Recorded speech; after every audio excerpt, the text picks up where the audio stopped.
зависимости от того, насколько человек с собой проводит работу, настолько и брань показывается вот на ближнем. Просто как ориентир вам.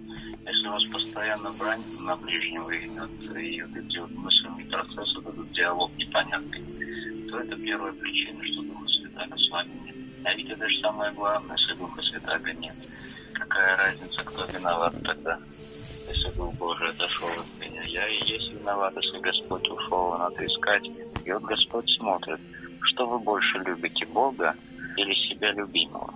И вот когда вы оправдываете себя, вы доказываете самим делом, что вы себя любите больше Бога. В принципе, коротко и ясно, понимаете? Любой человек, который занимается вот этим внутренним непонятным диалогом мысленным, бранью на ближнего, он себя любит больше Бога, это факт.